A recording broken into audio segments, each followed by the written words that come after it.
It's time to take command with former NFL tight end Logan Paulsen and former Commanders beat reporter Craig Hoffman. Take Command podcast from Odyssey Sports. I'm Craig Hoffman. That is Logan Paulsen, and it is time to review the tape. The scoreboard, I wouldn't say the scoreboard ever lies, because at the end of the day, Logan, that's the point of the game. But we know the film never lies, and I think after watching this game back, this game was far more competitive down in, down out. These teams perhaps closer in ability than it certainly the scoreboard looked, but at the same time, it just shows the importance, like we said in the post game, of the turnovers and the situational football and how these things, even if you're competitive down in and down out, you make the wrong mistake at the wrong time and you wind up on the wrong end of a really bad score. Yeah, and I don't think we're saying that, like, the Commanders should have won, but it definitely should have been a more competitive appearance. And I do think the Bills are a really good football team. That defense is very good. The offense, obviously led by Josh Allen, is very good. That's what happens when you have a really competitive quarterback at the position. One of the best in the league. But I will say, like, I understand why fans are so upset. Like they had high expectations for this game, and I think this is one of the things when you're dealing with a young quarterback and a young staff, is like you're going to go through growing pains like this and learning experiences. And I think it's important that fans kind of remember that. Like, we're fans of the team also, so we were, kind of stunned into silence. But like, after our post game review, like the comments there are brutal, man. Fans are just so upset, and I get it, because like you think it's gonna be different, but losing 37-3, not fun for anyone. This team is the same team that beat Denver and that beat Arizona. It's the same team, like in terms of the talent, in terms of the production. Like, it's just, this is a really good Buffalo team, and again, like, this is really good analysis, but you don't take care of the football, and we're going to put some context with this in a second. And it's just, you can't win games like this against good teams. So I think it's important to remember, like, you still see some good stuff from Sam. You still see some good stuff from B-Rob. The playmakers are still who they are. The defense played well, and I know a lot of fans don't like to hear that, but if you look at the breakdown of the game and watch the film, that's true. So I think that's all stuff that we're going to kind of talk about more in depth. But like, just so you guys hear us, like, we understand that this is upsetting. We're going to try and add some context to it now. Yeah. Not saying they should have won, not saying they played well overall. They just played better than a 37-3 scoreline. Right. But it also, again, underscores the importance of very key points to the game that have been emphasized by analysts for a long, long time. Yeah. Turnovers chief amongst them. The other thing that I think is important that I want to underscore is we talk about Sam being a young player. And you just said this is a young quarterback, young staff, young team. And we give Sam, I think, more people, I should say, give Sam grace because he's a young player. And it's like, oh, this is a learning process. But I think this is a reminder that this is a young team in general. Yeah. And you see whether it's Chase Young, who we'll talk about a little bit more, Sadiq Charles, like there's young players, Jahan Dotson. There's young players all over the field doing young guy stuff. And they happen to do a lot of young guy stuff in some bad spots this weekend or in a key play here or played a key role in something that you never would have even noticed, like Jahan maybe doesn't run the right route on one of the sacks or, a turnover situation where it's on this young player that's not necessarily Sam Howell. And, if you like the talent, which is a whole separate conversation, but if you like the talent, then this is part of the process. And I think two things can be true at once. I think this team can be pretty good right now. I think they're good enough. They're farther along enough in their development to compete week in, week out, far better than they did on the scoreboard on Sunday. And also realize that there's a lot of room to grow towards the ceiling, and that goes far beyond the quarterback position. Dude, I couldn't have said it better myself. And like, look at Cosby's playing a new position. Like, we got Nick Gates, who's been around, but new position, right? Wiley, new to the team. B-Rob, new to the team. Like, it's just everywhere you look, there's a lot of new pieces going on. And I've actually been to be quite frank, very impressed with like the level of detail they've been able to play with over the last couple of weeks. And like, it's just little stuff. Like, there's a play in the red zone, and we'll talk about this again in more detail in a second, but it's the play that Sam scrambles for 18 yards, right? And they're running like a corner by the tight end and a post by Terry. And it's a little bit cloudy, and I understand why Sam doesn't like it, but you got Jahan coming from left, the offensive left, into your screen, right? Into Sam's vision under this post corner concept. And I say to myself, like, he's taking too long. But Jahan's running fast. Like, like last week against Denver, where like there's some times where he looks like his legs are a little heavy, the altitude is maybe affecting him, but he looks like Jahan. Like, he is cooking across the formation. And I'm like, this is one of those moments where, like, I think back to what Kyle Shanahan said all the time, where it's like it takes 3 or 4 years to like learn an offense. People say that can't be true. And what he means by that is, like, on that play, I'm pretty sure he's +2 split. He's 2 yards from the outside edge of the numbers. Jahan is, right? He's probably going to be on the outside edge of the numbers to make sure that he shows up in the timing and rhythm of the play. And those are the types of details that don't come like overnight. It's just like repetition, understanding, I got this crosser. I become the third element. I got to be a little bit tighter.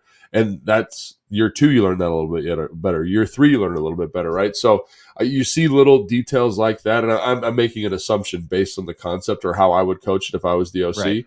But I think you see stuff like that and just like, man, that affects the game. Like, imagine if Jahan is 2 yards ahead of schedule, Sam checks it down to him, and instead of Sam running, you get the ball in one of your best playmakers' hands. And I think back to the Giants game last year where he's spinning off guys and he has a 30-yard touchdown. Like, that's the kind of thing you're talking about in the red zone off of a 2-yard split. So I think that point is excellent, Craig. I think that's exactly right. And this is part of it, right? It's not just the new players, it's the new coordinator, right? He's figuring stuff out too, and we'll talk some about that as well. So yeah, it's funny because like I can hear people already, they might already have had their comment typed out and hit send. B-Rob's not new to the offense. It's like, yeah, he's a second-year player.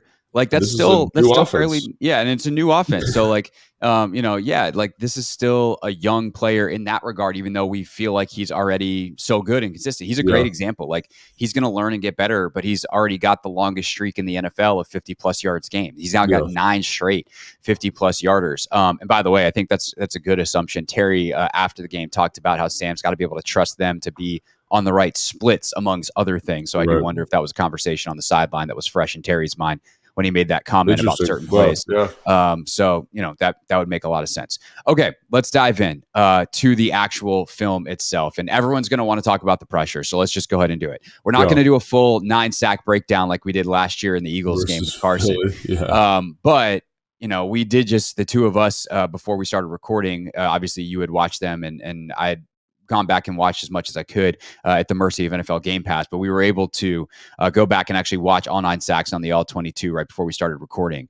And I think the common theme is the offensive line is on the sacks, not as culpable as many people thought. Right. There are some operational issues from, snap counts on one of them where Leonard Floyd just gets this incredible jump and I don't care if it's Lane Johnson instead of Andrew Wiley. Everyone wants to crush Wiley, but if that's Lane Johnson, he's got a tough time. Or maybe he's the only guy that doesn't. But literally every other tackle in the league is like, what do you want me to do, bro?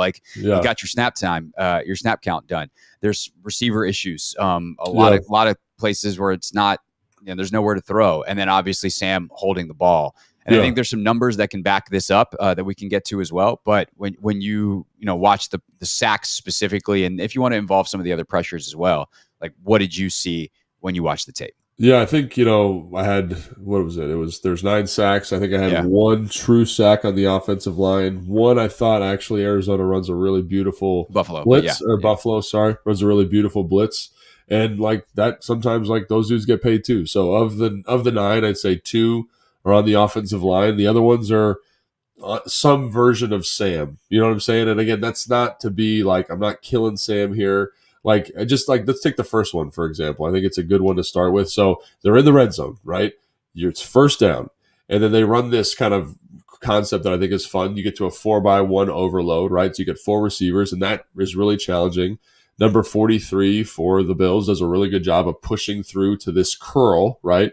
And the window's closed, right? You can't throw the ball. Sam needs to identify that right now and say, I don't love it, and just check the ball down to the back, who has probably conservatively 5 yards to gain, and then more likely probably closer to 8 or 9. So he's probably going to get a first down. You're going to be in 2nd and 10. Instead, you take a sack, right? It's 2nd and 18.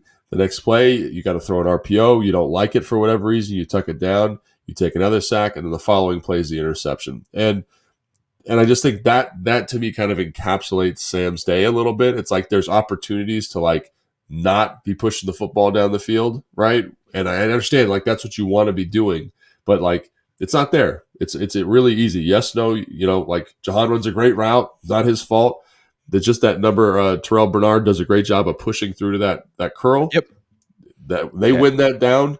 but they haven't won it yet because the back's wide open in the flat because they've pushed so deep in terms of covering this concept. It's actually De'Ami Brown who had come in motion across, and it's like, you can throw at him if you don't like it because you think that flat defender's a little too close for your liking, like throw it at his feet. Or Gibson's running a rail at the sideline. He's not open, but you can throw it over. Like if your feet are set there, throw it over his head. Right. Like just like that's a situational awareness. That's like, to me, that's one of the young guy plays because of where you are on the field. Right. You can't take a sack there. You're on the very edge of field goal range. And he compounds it with another sack on the next one, which would have knocked them out. And then it doesn't matter because he throws an interception on third down anyway. Well, but, and on that interception too, just another point there, right? Understanding the down and distance. It's 3rd and 19. They're in this really conservative cover 2. Like they are so deep at the snap. They're like 8 yards off the ball. Then they drop into this 15-yard range.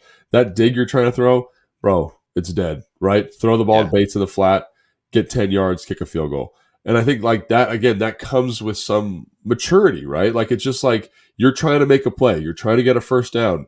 Like I don't care how good of a quarterback you are, you're not making that throw. And so like there were times like when I'd play with Matt Ryan, for example, where he would, almost predetermine the flat.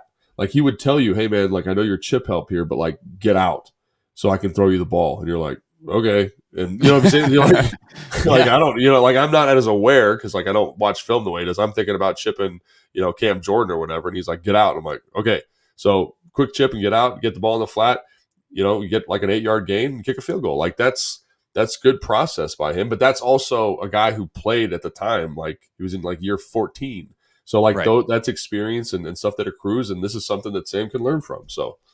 Right. And that's the kind of stuff that happened all day where it's just like, you got to realize it. And that's the difference in college and the NFL. Like college, you can figure it out. You got time.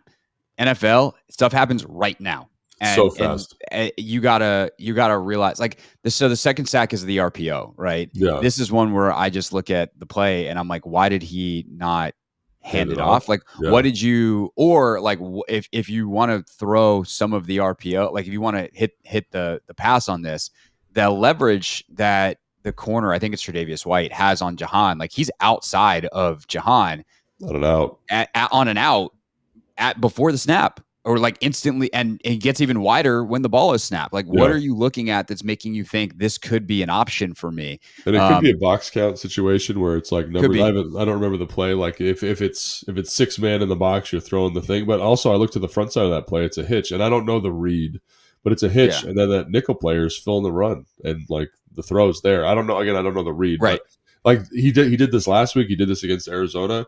And again, like this is one of those things we talked about after the Broncos game. It's like maybe just like takes, like I know everyone says he's great at doing RPOs, but like take some of this off his plate. Like just hand the ball off to B-Rob for a 4-yard gain, and then we're everyone's taking a deep breath, and we're not as pressed on third down. So it seems like they need to kind of readjust the threshold at least. Like you better love the pass, right? Yeah. Not like I like it or like whatever. It's like if it's not so obvious, that it's the most obvious thing in the world, just hand the ball off. And again, situationally on the edge of field goal range, if you get a 0-yard gain, then like whatever, live for third down. The bad stuff happens when you eat it as a passer in those situations, because you also don't have time. Like that's one where it's like, oh, the offensive line. It's like the offensive line is run blocking. That's not on the offensive line at all. They're run blocking. And now all of a sudden the quarterback who should have either thrown the ball instantly or handed it off is back there floating around. And actually, to Sam's credit, he knows like I'm in trouble, and he tries to run, but he doesn't get anywhere because the offensive line is run blocking. Yeah, and I think the other thing is like everyone says, these sacks, like even the first sack of that series, well, that's on the offensive line. They need to give him more time so he can get to the flat.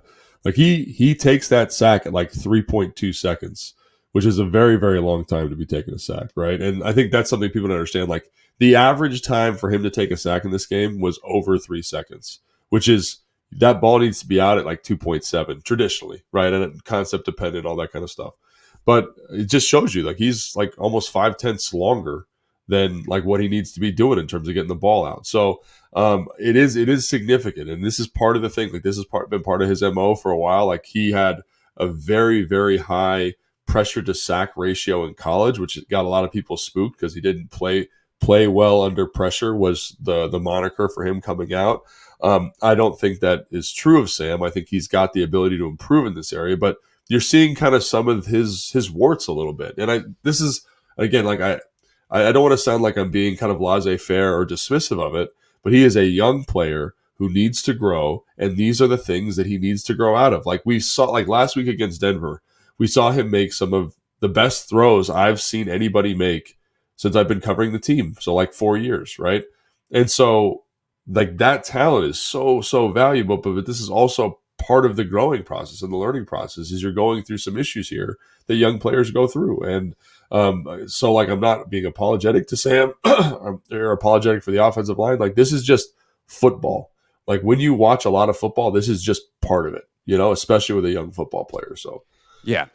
With that said, while the sacks did not necessarily or weren't necessarily reflective of the offensive line's performance on those plays, there were actually other pressures that caused some big plays in the game that we do look at the O-line and go like, hey, that's not good enough. One of them is the interception, not on the goal line, Tre'Davious White. There's a pressure there, but that also like is another play where like the other guys get paid too. I think it's Shaq Lawson on the pressure, and he hits like this sick crossover step where he fakes a stunt and then comes back outside. Like that's just tough sledding if you're Andrew Wiley, but at the end of the day, like you're getting paid to pick it up. Like the other guys are paid too, but like so are you. You lost. But that's one where it's probably a touchdown. If he can get the ball where he wants it to Curtis, there is room on the inside. Where White's playing outside of Samuel. But White also makes a tremendous play to finish that. And I think that's the other thing too, is like the way the Bills finish plays. That's how you win 37-3 in a game that down in, down out is that tight, is like White coming over Curtis's back. The play that Micah Hyde makes on the pick in the flat. Like these are, Bernard's interception, you say the throw is dead, but like, I actually think Sam somehow miraculously squeezes that in over a lot of linebackers. That's a hell of a catch, man. So it's the kind of thing that, I think that the way Buffalo finished, I think is an important point here. But to back to the original point, if we get too sidetracked by that stuff, the O-line did give up some pressures, even if those aren't the ones that necessarily resulted in sacks. So there were nine sacks. I think there were 12 total pressures. There's that one that you just described, which again, like that's one where you gotta where you say, oh, Wiley needs to be better, right? He has to be better. Like in this red zone situation, tight red. Let's make a play here. And like that sounds weird talking about an offensive lineman, but like that's how they talk about it. They understand the situation, they understand what's at stake, they understand the play call, and it's like I got to make a play, and he didn't make a play. And then there was another one where they throw the ball to Terry on a crosser, right? And Sam's getting pressure from Wiley's side, I believe, and the corner to Curtis is wide open. And so that's an explosive play that you don't get because the pressure is there. And so we're not kind of absolving the offensive line here because those are two plays right there that would have been huge for the game, huge for the outcome, huge for offensive production that are affected by the offensive line and just not being efficient in terms of pass protection. But it's important to note, like this is something I want to bring up. Like there's in analytics, sacks is a quarterback-driven statistic, okay? And what that means is veteran quarterbacks who with low sack rates, when they're feeling pressure, they just throw the ball away. They have this internal clock that says the ball needs to get out.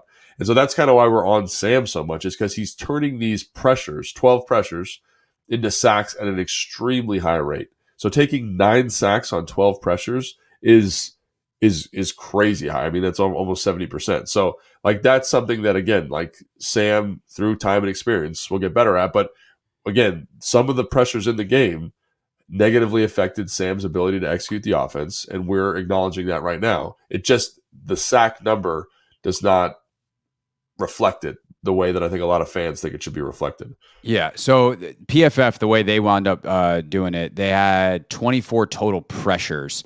Okay. Obviously, they wound up counting up 10 sacks. I don't know if they don't do half sacks or what their deal is. They have a wacky bit with that. So these are PFF's numbers, so that's also for PFF, it's important to note, even on like RPOs or screens, they'll count those as pressures. So there is that number is a little bit flux, a little inflated. Yeah, okay, yeah. But 24. Yep, 24. 9 hurries, 5 hits, 10 sacks, right? And the reason I'll use PFF's numbers here is because the stat I'm about to give is a PFF stat that I saw, and it was you mentioned this one before the show. I'd seen it yesterday as well. 39.4% of pressures, I think, was the number this year, highest in the NFL for Sam, turning pressures into sacks. Sure, yeah. For comparison's sake, Patrick Mahomes is 2.6. Dang, bro. Like, that's the best in the league. So you talk about the awareness to get the ball out of your hands or to avoid sacks with your legs. Like, Mahomes is a magician. So, but even then, like 2% compared to 39%, like it's crazy. We got some issues here. But that actually leads to a pretty important question. If you're Eric Bieniemy and you've gone from Pat Mahomes 100%. to Sam Howell, do you need to change up what you're doing to take some of that off of Howell's plate? Because your boy at quarterback now is not the same as your boy at quarterback the last couple of years, who was a magician at avoiding sacks. And so, for instance, when you bring in Andrew Wiley, understanding there's things you really like about him, but he's going to give up certain stuff, but we were able to insulate him in Kansas City. Like, there's some stuff there that I think needs to be discussed if we're just being honest about it, based off that stat alone, nevertheless, watching the film. Yeah, that's a really good stat there, Craig. Good job digging that up. So, yeah, and we could probably do a whole podcast on this, like on this topic, because I think it's really fascinating. So I'll try to just give you like my abridged thoughts on it. So basically what I would say is like, yes, the coordinator does need to adjust. And I think the coordinator has adjusted to a certain extent. Like, one of the things that sticks out to me is like, there's not a ton of motion. There's not a ton of formational complexity. A little bit of that is because you're taking some mental load off the quarterback in terms of saying, what's the final formation? What's the final formation? What's the motion? What am I getting from the tells? All those types of things. So that's one element that he's done, right? The other thing is like we've talked about how you and I have talked about how there's not like this crazy diverse collection of concepts in it. It's like they're kind of running the same 5 to 7 concepts out of some different looks, and they're kind of just rinse and repeat, rinse and repeat, rinse and repeat. And I think that's also to help Sam, right? But I do think that there is maybe an avenue where you say, hey, man, we can get to more quick game. We can do some more screens. We can do some more bubbles. So some more easy, like relatively easy. Like when you look at the Buffalo Bills, for example, we're going to talk about them in a second with the defense. Like, I thought they did a great job of being like, hey, man, we're throwing quick game. We're using heavy play action. We don't do a lot of heavy play action looks in this offense, right? Which is fine.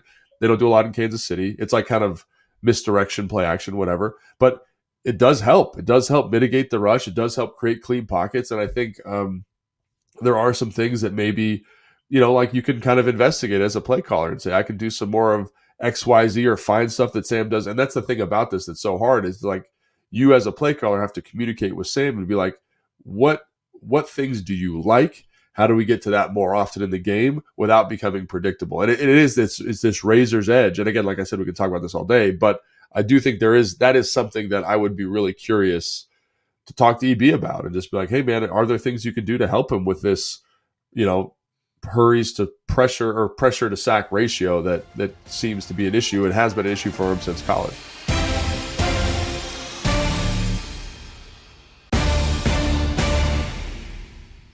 So here's the other thing you can do: run the ball more. And now I'm not going to go full Chris Russell here, because never go full Rooster. I was ready for this. We're going to have a great talk about it. I can't wait. Here we go. Here's my spiel on running the football for yesterday or for Sunday, whatever. What's a day? Sunday. Yes. Running the football is typically a low risk, low reward endeavor. You have interception rates higher than fumble rates. You're much less likely to have something terrible happen, sack, fumble, even, versus like a running back. Okay, yeah, you got a -2, big deal.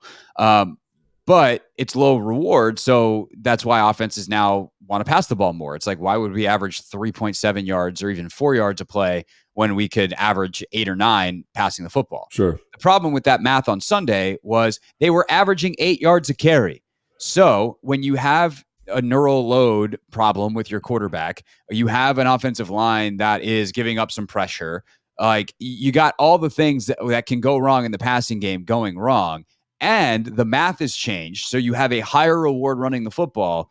I do not understand why you do not lean on that part of your game more and, help that potentially get to some of your play action, get to some of your screen game. That you can mix that in more as well. There's just too much drop back. That at the end of the day is like something I feel very comfortable saying. You could probably speak better to the alternatives to just the drop back stuff, but it certainly seemed like Sunday running the football, 5% more, 10% more would have been a very, very good decision. So let's talk about this, man, because I think this is really, really compelling. And so one of the things about the first half of this football game is I think Buffalo came out and they said, like, we think you're going to run the football. So they came out in a lot of like single high, 8-man box structures, maybe not 8-man box, but like, you've got that kind of overhang player it's more of a run support player than a coverage player. And so they did that. And EB, to his credit, man, did a great job of like calling passes and slowly and methodically like getting them out of it. And you could argue that maybe game flow was another factor that led to that. So then when B-Rob comes out at the second half and it breaks off that big run, Gibson breaks off that big run, and it looks like that they're like the best rushing football team in the nation, it's because they're like in a distinct, very clear two shell, right? And so like there is this benefit of like throwing the ball early to run the ball late. And so I think that's so important for fans to hear, because I think there's this, we got to run the ball more. We got to run the ball more. And I think you are not saying this specifically because you said 5 to 7% more, which I am fully on board with. Well, also, especially once they get in those 7-man coverage structures and they've got too high, like at the snap, they're inviting you to run it. And I think that was the thing later in that game when it's still 16-0. It's 16-0. The score doesn't dictate you need to go crazy passing the ball and make us stuff up quickly. But I think even because they didn't run the ball, like there was a sense of desperation. Like we got to make a play. Like we got to get it all back at once. And it's like, no, just keep running it. And also, by the way, your defense has been on the field a lot. Like you got to play that complementary football, and that comes on Ron a little bit to get in EB's ear and be like, "Hey, man, we need a blow here. Like help your guys on the other side of the ball out." And so, it's not just like run the ball for the sake of running it. Correct. It's if you can get those looks where you should be running the ball based off of numbers and based off alignments, and by the way, it's working for you. One bit like the play before the interception intended for Curtis in the end zone, the one that White gets. Yes. They have a 1-yard run. They had just had 50 yards rushing on 2 carries earlier in the series. Don't let one bad run take you away from the run when the structure's still there to continue running it. Just trust that the next one's going to be good. Well, that's something that they did shift. Buffalo, they shifted to an 8-man box, and so like it running is just math. It's like it's easy math. It's like if you've got 6 blockers, they have 7, not a great look to run the ball. If you have 6 blockers and they have 6, run the football, right? And so one of the things that stuck out to me is when you watch San Francisco, for example, they do not run the ball into bad looks because they have put a heaping amount of responsibility on Brock Purdy.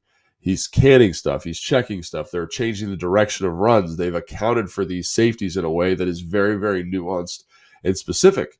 And so when I look at what they're doing with Sam, who, again, is a rookie quarterback in my estimation, that's not there. Like there was this play, it was a 2nd and 1, where it was the play that Sam scrambles for the first down, right? It's 2nd and 1, right? They're in a 2-safety structure.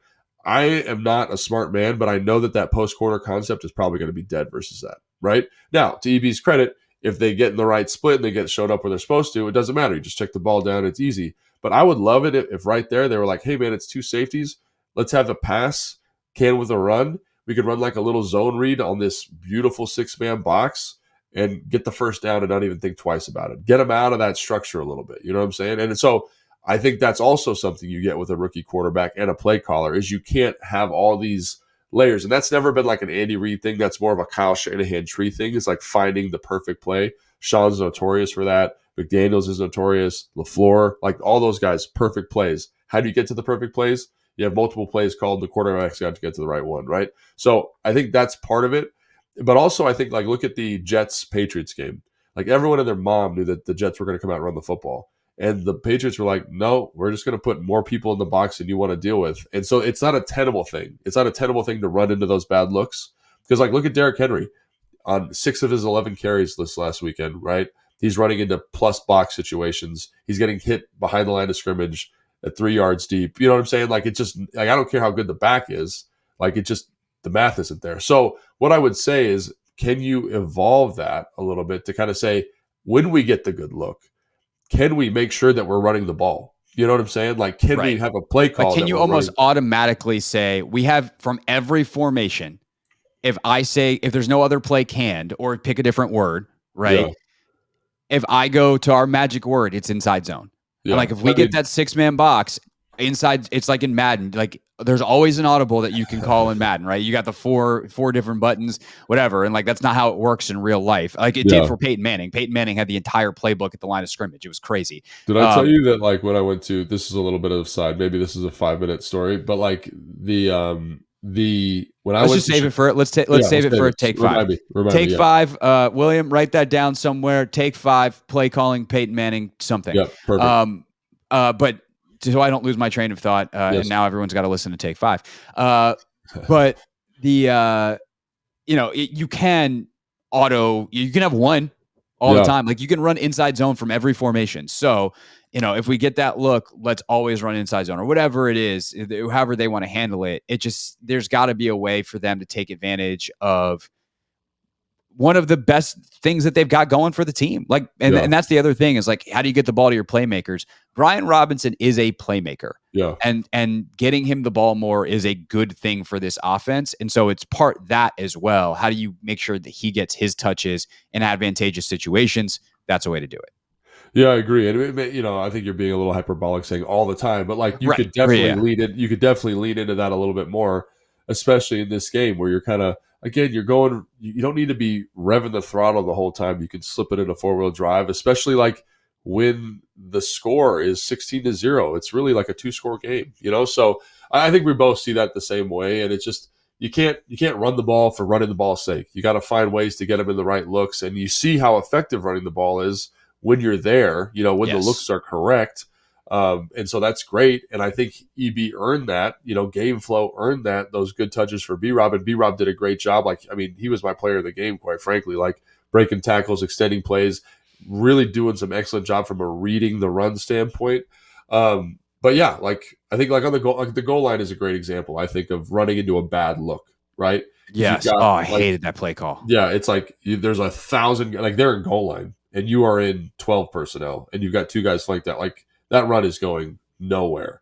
Well, So I like, just don't. Why do I'm not going to go full Michael Phillips. Michael hates gun runs from the goal line in general, yeah, I mean, but so do I, but yeah, I hate gun runs from tight formations at the goal line. If you're gonna gun run it, spread them out. Like get yeah, guys out of the box. I remember we talked about this at some point last year because I remember having the conversation with Doc in the studio, and he was like, "Just get in goal line." And I was like, "Well, the idea of spreading guys out and making it a game of 5-on-5 versus yeah, a game of 11-on-10."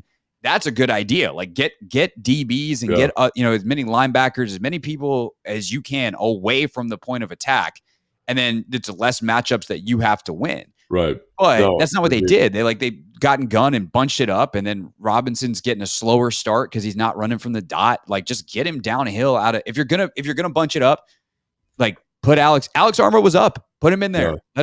Let him go chin someone. I will say a lot of teams now don't even have goal line personnel anymore because, like, if you think about it, you have to rep that however many times a week, and you're just losing reps on stuff you're going to run more. So I'm not saying that's what they were doing, but I Yeah. agree. I don't love that. But again, another reason I don't love it is because I think you had six. It was 12, so they had 7 guys at the line of scrimmage, right? Offense, Commanders did. There are 9 dudes standing there. Like, I don't care how good B-Rob is. Like, he's gonna have to take 2 people on. Like, That's the wrong end of a 9-on-7 drill. yeah, it's not good. The numbers aren't good. So I think that just shows you like you need to make sure you're running into good looks, and you need a formation to get those looks correct. And I don't hate the call because I think they're trying to get to like a lead look there. Now Buffalo runs a stunt. We're getting off track here, but good numbers, good math, and I think EB has done a good job of earning those opportunities. Is what I'm saying. So, but yes, can you get to some of that stuff more? I think is the $1,000,000 question. It kind of coinciding with that question we had earlier, where it's like,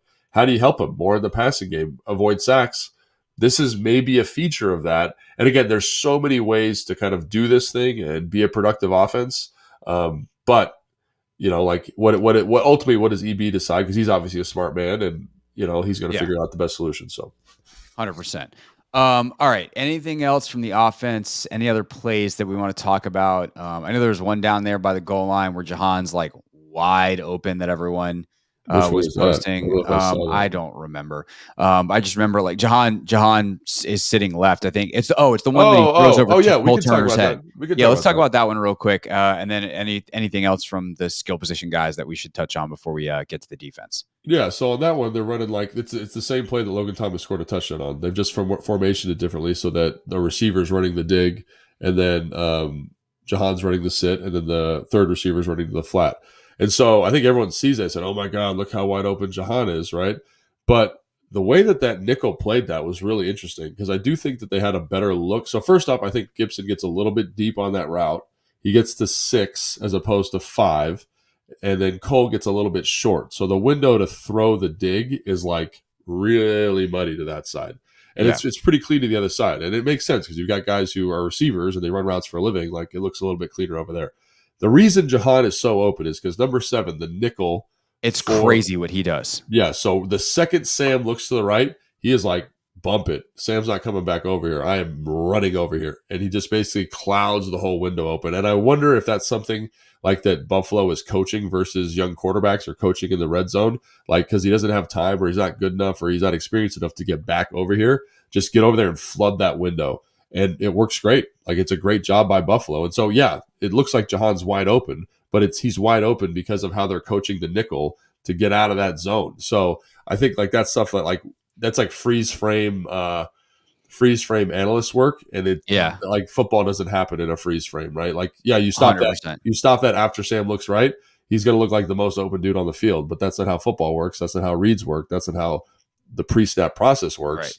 And great job by Buffalo coaching that nickel up like that. But that is how, if Matt Ryan is back there, right? Like 14 years in the league, Tom Brady, like with experience and lots of it, all of a sudden the math's not mathing anymore. And you're like, wait a second. Yeah. And then you turn back left and you're like, oh, there's my open guy. Well, the thing I think like even Matt might do is he might look right, and then to get the nickel to do that and then throw back. You know what I'm saying? Like he might do that on purpose, like to get that touch. You learn that's the cat and mouse game of the NFL at that level. But when you're in your 4th career start, you're like, we got this play that I scored a touchdown on last week. You're looking at Cole Turner the whole way and you think you can get it in there. You realize you can't. You throw it up there and see if he can become 8 feet tall. He can. And you live to see another down. Unfortunately, they don't wind up getting in there, which I can say confidently because they didn't get in at all. That's great. That's great analyst work right there. Yeah, that's how the math works. Anything else from the skill position guys, or you want to talk defense? I think we can talk defense though.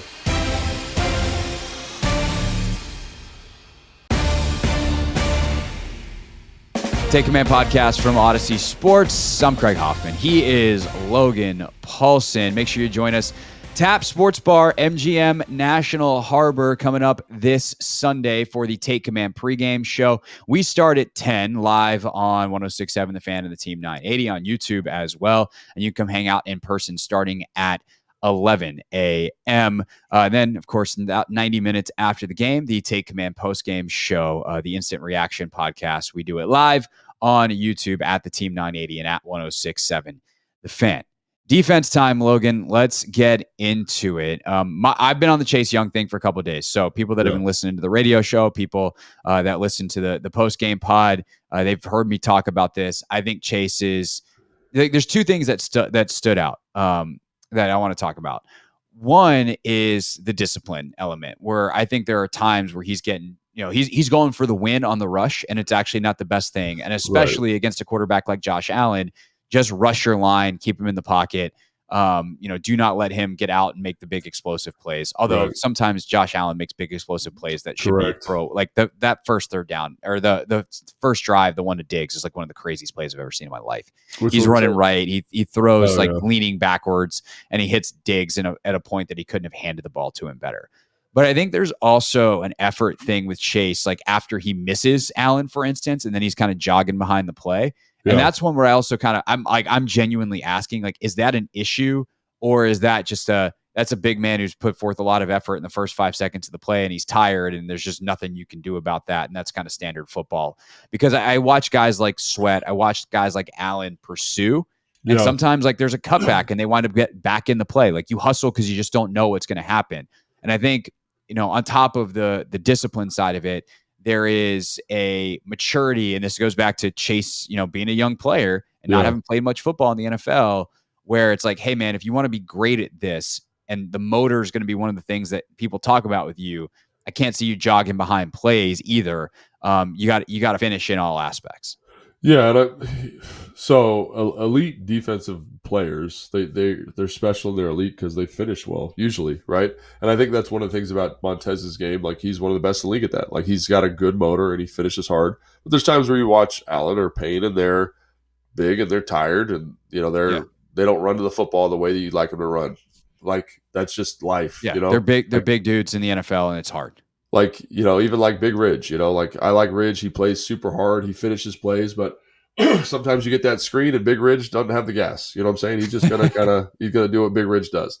So like there are with defensive linemen specifically, the great ones are ones that are just like relentless and condition well. But that's the other thing is like those guys are playing a ton of snaps. The rotation for that defensive line, it's like they are on the field a lot. I don't know what the stat is, but like Kyle was talking about on his podcast, and it's like I heard it, I was like, wow, that's a lot of time for them to be on the field. So that's one thing, conditioning. But I do think I'd like, yes, you make a move, you make a decision, always finish the play. Like that's like high school football 101. But like I'm saying, it's with those big defensive linemen, like you got to be realistic sometimes. Like Chase played 54 of 68 snaps, so that's tough sled. A lot of snaps, right?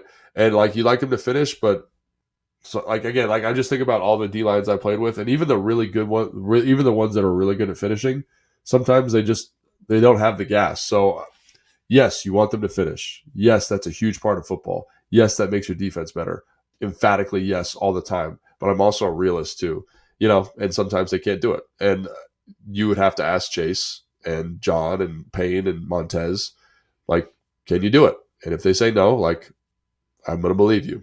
Like that's just how. Well, at that point, do you consider the rotations and whatever? Like, what's more important to you, to have those guys jog at the end of a play that they're probably not going to make, but be ready for the next snap, or to you run your face off and then jog to the sideline, and we'll have someone else play for you, and the percentages change. And I think that's one of the things that you're hoping maybe is like when Obata comes back, and that those guys get more time in the rotation. Casey and James should probably get a little bit more time in the rotation to keep those guys fresher. But I do think there is a maturity thing there with Chase. Like when you watch him, it's like, I don't know, like sometimes, we talked on Sunday or on Monday after we watched the film a little bit, and it was like, you were like, oh, Chase is, he's freelancing all the time. I don't agree with that assessment, but I do think he is freelancing more than he probably should. And I think that affects John in a negative way. And I think you want both those guys to be rushing. I don't want Chase rushing at 100% all the time if it makes John rush at 60%.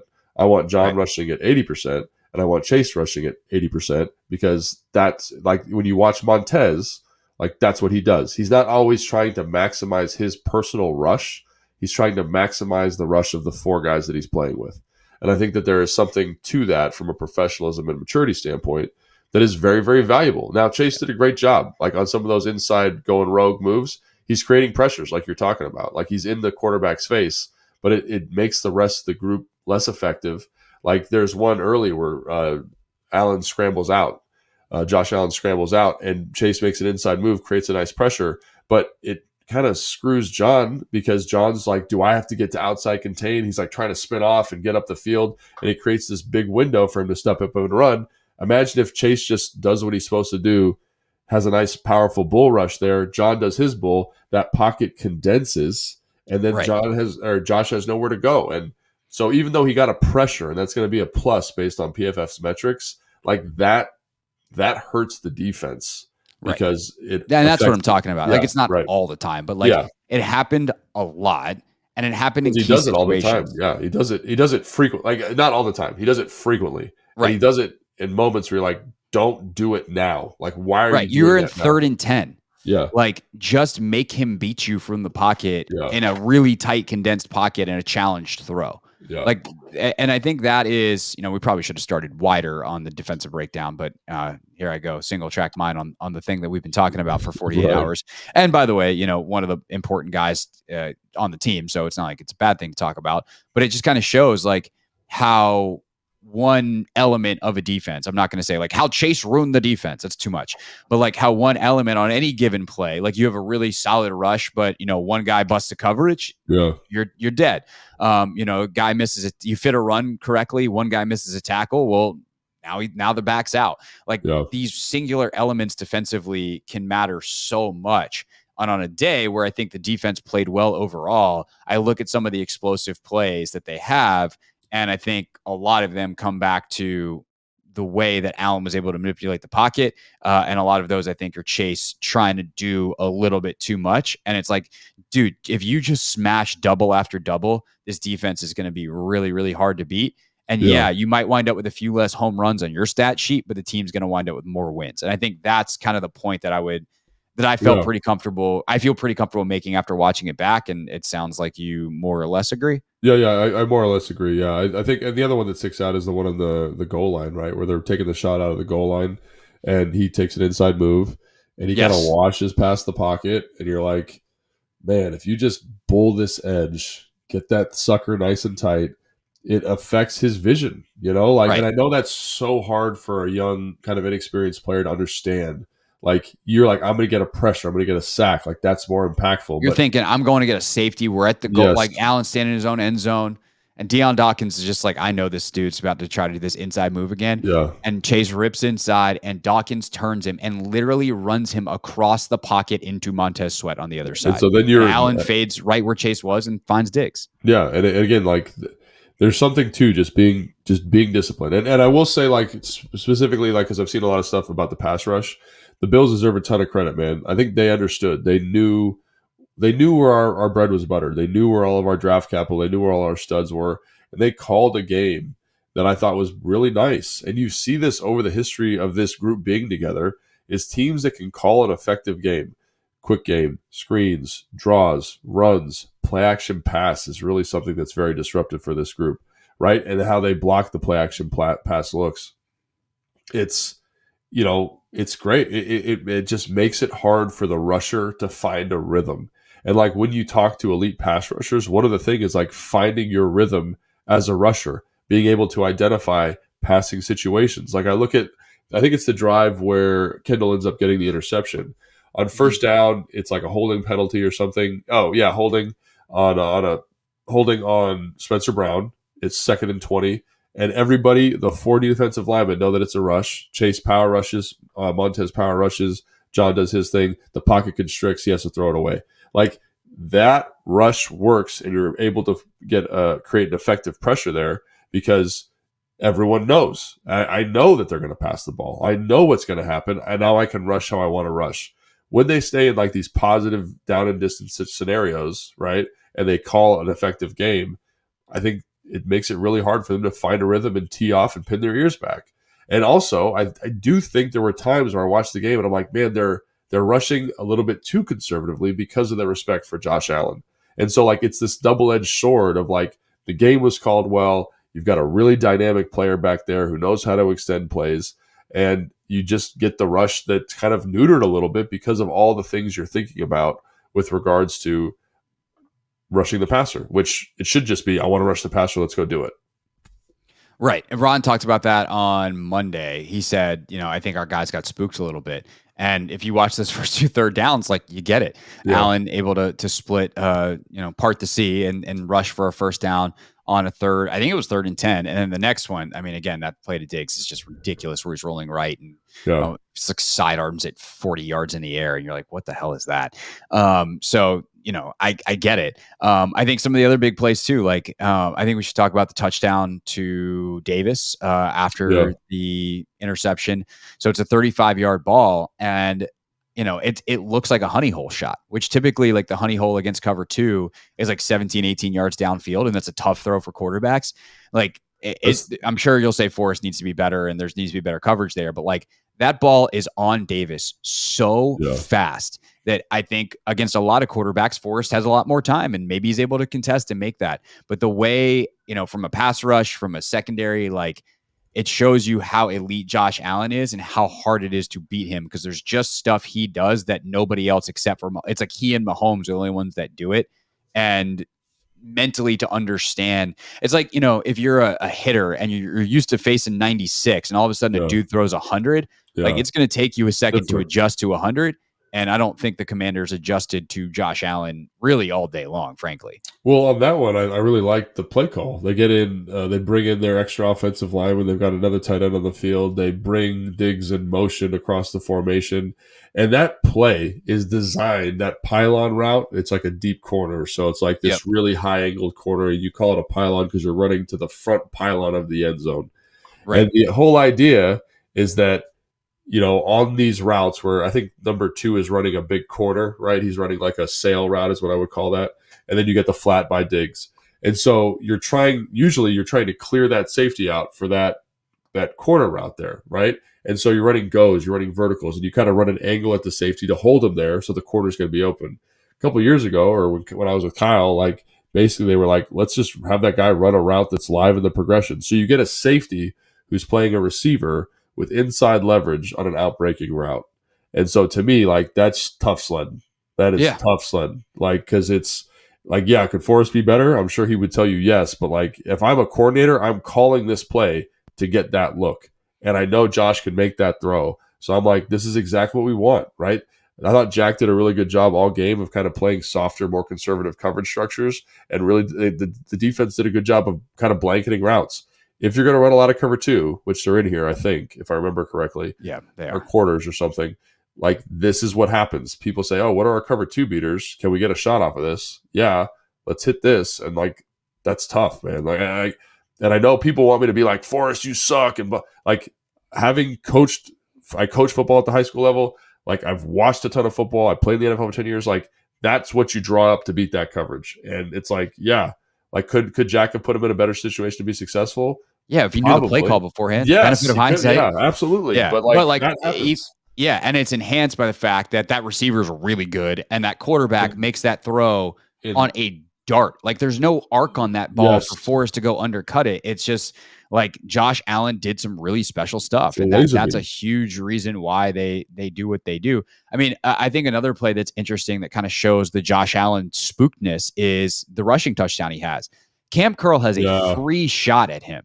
And people understand how big he is too. That's another thing. Allen's like 6'5", 240, right? Yeah. And so Curl's got a free shot at him. And if that is almost any other quarterback in the league, Cam launches and you're holding your breath. He doesn't get like a targeting call because he launches and tries to just demolish him, right? Yeah. He runs almost by him. Yeah. Like he's like, I have to take this funky angle because Josh is going to try to do something crazy. So instead of just like wrapping him up and hitting him, he, basically like runs at his back shoulder almost. Like I don't know what he's trying to do, but that's what happens when it's Josh Allen. Is like you overthink it, you get a little bit spooked. Things happen in a way that is different than facing anybody else, which is why that dude is that dude, and he's able to run by John, who I think was held a little bit on the play, and then get in the end zone. But it's stuff like that where back to your original point of the pass rush. These guys aren't playing the way they usually play because they're afraid of giving up the big one. And honestly, that sometimes is how you wind up giving up the big one.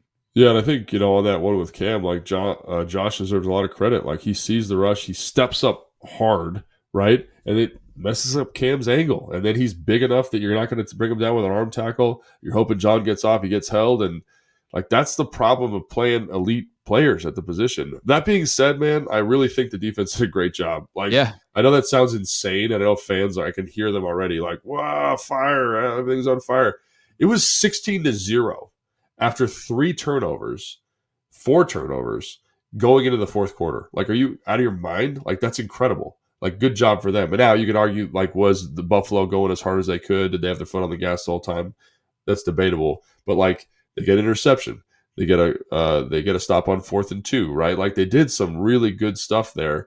And I thought they played a nice conservative structure. They made them earn it down the field. And like at some point, the dam's going to break, right? You get that right after the 4th and 2 is a fumble by Gibson. you know how demoralizing that is? Like Awful. as a defense, like I've been on sidelines where that's happened, and right when that happened, I'm like, they're going to score a touchdown. Like you just lose the moral composure, like the moral motivation, right? So they go score, great, 22-0, whatever it is, right? 23, yeah.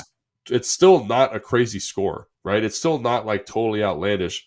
The next drive is the pick six. Are you kidding me? Like, what are we like? And they follow that up with 3 and out on a minus 6 yard drive. And then Kyle Allen comes in and hands the ball off a ton, and that's when it gets to 37. Yeah. And so like I look at that, I'm like, if you were grading the defense and you said, hey man, they're only going to score 16 points going to the fourth quarter. Like I'd be like, man, Washington's probably going to win this game. But like they just got no support. Defense played well enough to win. Yeah, they got no support from the offense. And I'm an offensive player, and it's 2023. Like you need to have offensive support as a defense to win football games. This reminds me a lot of the Philly game from last year. Like Philly hit some big plays, right? The first game of Philly last year, so like week 4 or whatever it was. They had a lot of big plays, lots of explosives, but it was like 20-3 or something. Like it was a score that was very, very manageable in that game. And this felt very similar to that. Jack called a good game. Maybe you could argue that, hey, how do you make the rush? How do you engage the rush more? Do you spy more? Whatever it is. But I really believe like 16-0 going to the fourth quarter after 4 turnovers. Like, come on, man. Doesn't get much better than that. Yeah. So just because I know this has been a criticism, like let's address it head on. Like, is there a way that they could have generated more pressure? Or is that exposing yourself to too much danger down the field with all the weaponry that Buffalo has? And by the way, how hard Allen is to get down.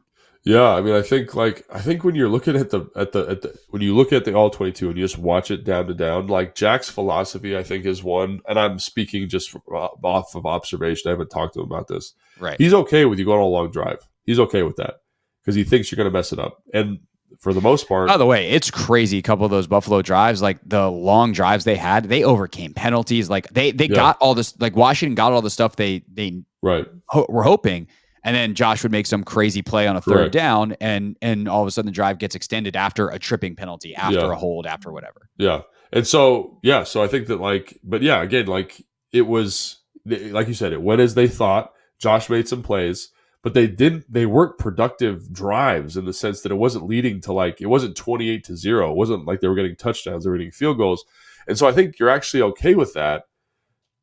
Like you're okay. Like I'm okay with that game flow. Like I know people want to get pressures, they want to get sacks. That's important. But when you look at the game flow, it's like that's a productive defensive performance by this Commanders defense. And as much as people want to get more pressure, like it doesn't really matter. And so like when you look at it, Jack brought a pressure in the goal in the red zone where John scores a touchdown. You can do that, and Jack has that in the bag. But I really feel like he didn't need it. And I know fans are like, well, Josh was running all over. Like, they only scored 16 points. Like that. And to me, that is such a valuable metric here in terms of efficacy. Off of turnover. That's the other thing. So many turnovers in this game and only 16. Yeah. Like, it's crazy. And so, I just think, people are saying, we need more pressure. And yes, you can do more stuff. You can blitz, you can spy, single packages, all that stuff. But I'm kind of like, why, when the production was there for the defense? And I know people are going to be like, they scored 37 points, whatever. Go back and watch the game, man. Like, the defense was not the issue here. And I really hope that, that is clear. I know, they did a good job. Yeah, there's one of the drives that they give up points on is a 19-play drive. Yeah. Or sorry, not 19-play drive, 19-yard drive. And I think if you're going to be super critical, some of the frustrating stuff is like a couple of the field goal drives are ones where they start, in their own end, and they're able to get out of it, and ultimately you get the stop. But can you get the stop before you give up the field? Even if you give up 3 first downs when you start at your own 2 or your own 1, it's still a punt situation. So sure, there was the backed up one I thought was interesting. But you get 3, right? At the end of the day, that offense is really good. Take 7 off the board because it's literally a pick 6. One of them is enhanced by a big punt return as well. You hold Buffalo to mid-20s, you should be in the game. And they weren't because they didn't score until the literal last drive of the game. Yeah. All right. Anything else that we want to hit on before we get up on out of here and finish this film breakdown? No, I think we're okay. I mean, Yeah, I think we touched on everything. It's almost an hour of podcasting. I sure hope so. All right. When we pick up next, obviously we'll have Take 5. So make sure you're subscribed to not miss the fun stories from Logan's days playing in Philadelphia, my days covering games in Philadelphia. That will be the Take 5 on Thursday. Ironically, Logan, the way that we work when we tape these, the Take 5 for Peyton Manning that we stumbled on earlier in the podcast will be the one that people have already heard. So that's a fun little tidbit. The way we're going to time travel on that one. And then Friday, obviously, we'll have the preview podcast with the Eagles. So looking forward to that. And then also housekeeping next Thursday for the Bears game. I don't know exactly what our pod schedule will be. That's why you subscribe. That way you get it whenever it comes out. But the Take Command pregame show will be at Tap Sports Bar at MGM. So that's something that Logan might be learning right now. But you know, we'll be at Tap Sports Bar at MGM. I'll be out there for the radio show, and then on Thursday. Yeah, and then before right. the Bears game, and Logan will join me for when the simulcast begins. So I'll fill you in off air on all those details. But that's good. The plan. Sure hope that works with your schedule. So that's it, and that's all for Take Command. We'll see you guys later in the week, and then on Sunday on the radio. Thanks for watching this clip of Take Command. First, why don't you like it? It lets other people know that it was good, and then they should watch it too. And Logan, we have a new exclusive home for full episodes. We do. 1067 The Fans YouTube page. Go check it out and please subscribe. Yeah, do what Logan said. Do it. Very, very smart.